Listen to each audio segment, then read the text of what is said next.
Shabbat Shalom. Oh, I happen to drive a Jewish car.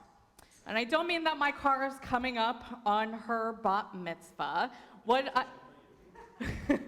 Soon by me, though she is. But I mean that my car is decked out with a number of bumper stickers that show that I am Jewish and very proud of it. I have the bumper stickers from the 2 Jewish day schools that I worked at. I have my Beth El bumper sticker, and I know that when I'm driving around, other people can say, that's a Jewish car. Oh, I happened to be at a red light this week by Reisterstown Road, and I was behind another Jewish car. I could tell because of the bumper stickers. And I find, because I'm the type of person that I am, I find that when I'm behind another Jewish car, I like to inch my car as close as possible so that I can read like the fine print on some of the bumper stickers. Sometimes the designs curve around and it's hard to see. So far I've never accidentally kissed another car, though I've been concerned about it. So I'm behind this other Jewish car, and I can tell from the camps and the synagogues and the Torah magnets and thank you Hashem magnets. I'm like, we are together in this red light. And I see a bumper sticker that I had never seen before. And so I creep my little Prius closer and closer. And I'm squinting, and it says on it, the Amidah Army. The Amidah Army. We might be familiar with the word Amidah. Amidah is the standing whispered prayer that we say. So on Shabbat we have a morning Amidah and we have a Musaf Amidah. It's the time when we first, in our community, we join together. Normally we do the opening of it together, and then we have quiet meditation time for people to say their own prayers. But in fact, like Judaism invites us to say the Amidah 3 times a day, not only on Shabbat, but every single day of the week. And so I was very curious about what this Amidah army was. Well, as soon as I went home, I got on my cell phone and I Googled it, the Amidah army. I came to a website. And the website said, I'll quote from it directly. The website said, "Thank you for joining the Amidah Army." Oh, so nice.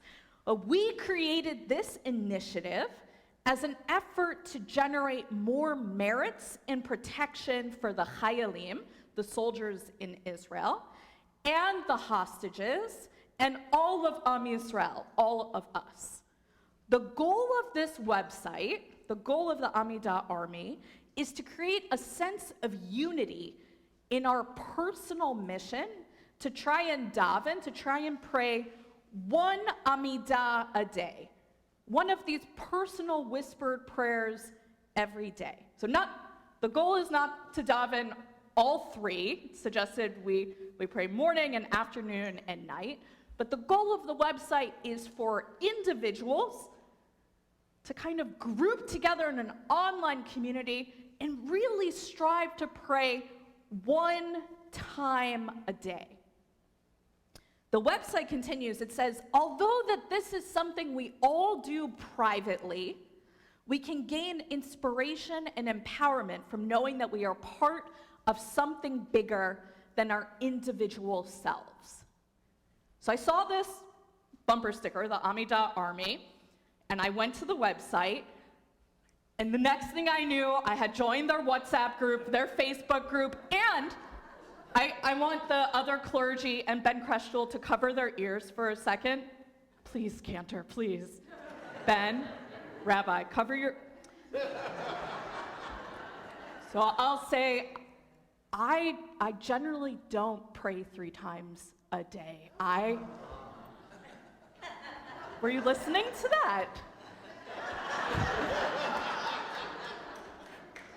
We'll talk later. No, you covered your ears. What happens in synagogue stays in synagogue. Oh dear, it's confession time. Oh, yes, I talk to God every single day, and I say blessings before I eat. There's a special blessing you say after you use the bathroom.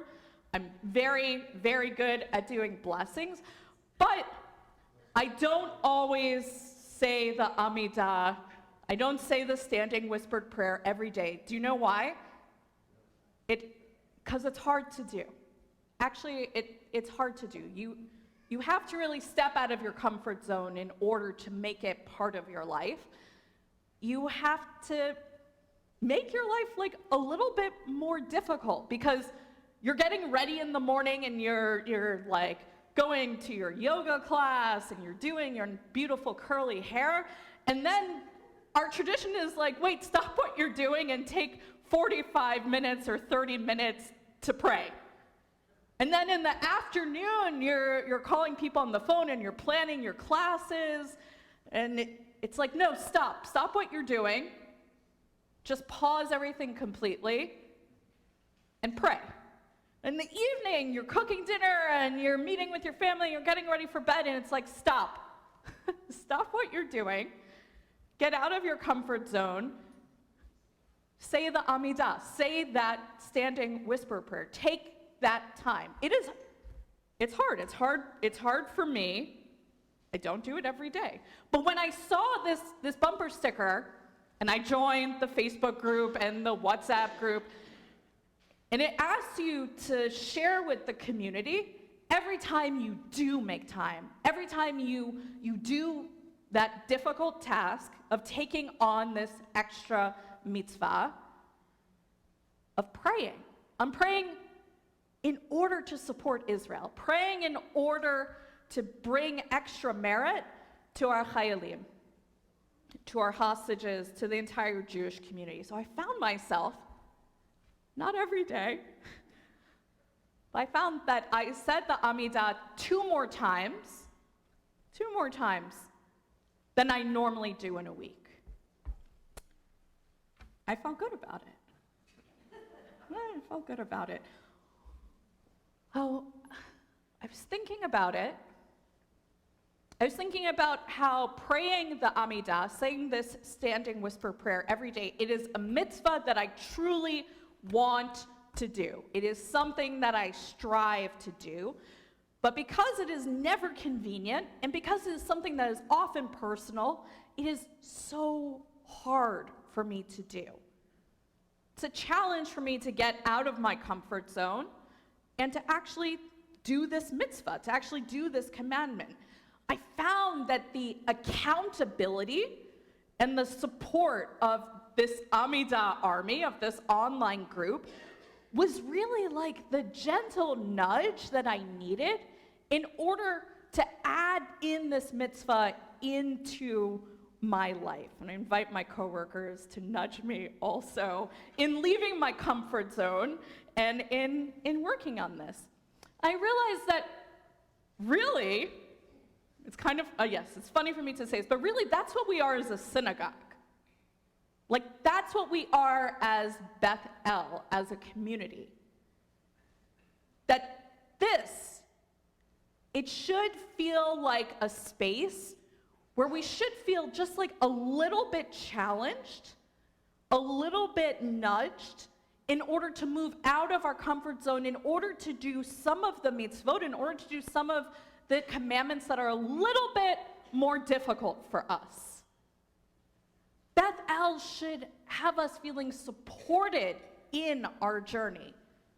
Just like this website, the Amidah Army. Oh, in real life, in our lives, we don't really want to feel so challenged, and we don't want to feel like we are failures or that we are not doing a good job. So we don't often do things that are uncomfortable or transformative. It's really hard to do something like make aliyah. It's really hard to do something like change your career or change your relationship. And it's also really hard to add in mitzvot that we don't do. It's tough. It's tough. But these are things that are hard but worthwhile. This week in our Torah portion, we see the ultimate soul story of leaving our comfort zone. And our tradition teaches us that all of our souls are actually there in that moment of trembling and uncertainty, in choosing the harder path. Our tradition teaches us that there is thunder and lightning, and the ground is quaking, and the mountain is covered in fog and smoke. And out of that, every single soul feels a pull towards the mitzvot and stands at attention as we did, experiencing God's voice in this moment of revelation. But the Torah also teaches that that moment, that transformative moment, was really scary. It was something that we did not want to do. It was so outside of our comfort zone. So the Torah gives us a hint for how we can follow in our ancestors' journey. The Torah gives us a hint for how we can move outside the comfortable and take on the weight and the difficulty and the challenge of the mitzvot. What does the Torah say? It says, "Vayotze Moshe et ha'am likrat Hashem min hamachaneh." It says, Moses led the people outside of their encampment to meet God. Moses led the people. Moses took them out. Before the trembling, before the fire and smoke and the earthquake and the lightning, before this experience at Mount Sinai, they have to leave the camp. They have to leave the machaneh. The camp is our comfort zone. The camp is what is easy and comfortable for us. But in order for us to experience spiritual growth, our ancestors had to leave that comfortable place.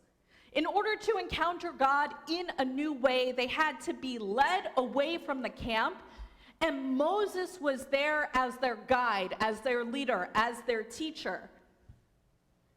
Moses was there to help them in that uncomfortable journey.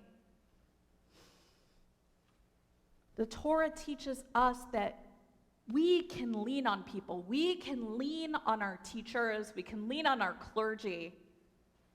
We can ask them to guide us in that journey. Rav Bechor Shor, a 12th century French rabbi, said, "The people were terrified to leave what was comfortable. But because Moshe was there, they felt like they could take the next step towards the mitzvot."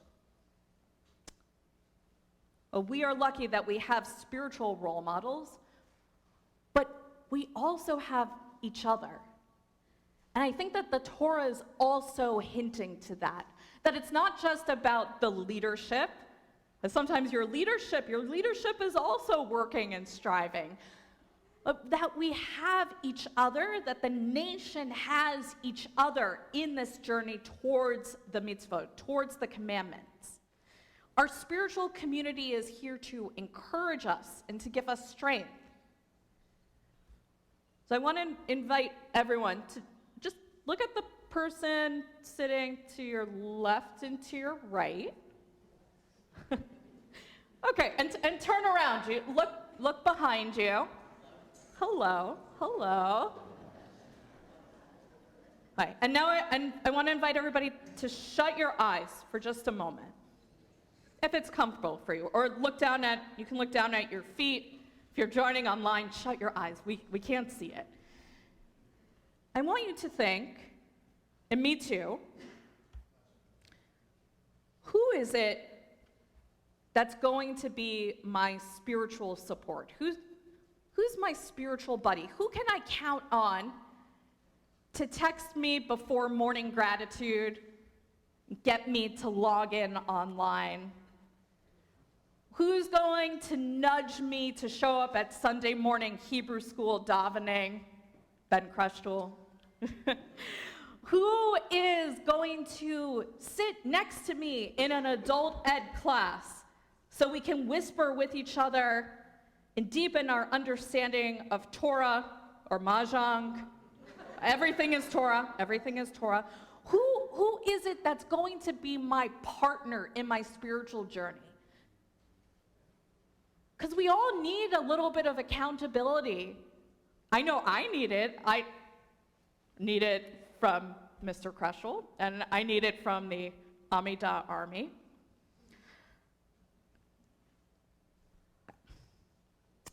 You can open your eyes. The verse that I had read from, the one that says, Vayotze Moshe et ha'am, that Moses guides the people closer to God, leading them outside of the machana, leading them outside of the camp. I didn't finish the verse. The verse has a three-word ending. It says, Vayit yatzvu betachtit hahar. And they stood firm together next to or under the mountain. That verb there, Vayit yatzvu, it has like 8 different translations, and it's a complicated word. But one translation, one possibility for what it means, which I'll admit it is not the normative translation for it, but you'll play along with me. One possibility for it is that it means to be firm and to be grounded within yourself while being in community with others. So Vayit Yatzvu means to be firm in who you are while you are beside somebody else. Oh, isn't that the ideal of being part of a spiritual community? Isn't that what Bnei Yisrael are experiencing at Har Sinai? And isn't that what we want? To have a deeper understanding of ourselves and our connection to our tradition while also being with each other. We should all be blessed in this journey. We can take one small step forward within our religious community, within our deepening spiritual life, to perhaps join the Amida Army, show up to morning gratitude, show up for adult ed. Let us live our spiritual lives with joy and stand together at the foot of the mountain. Shabbat Shalom.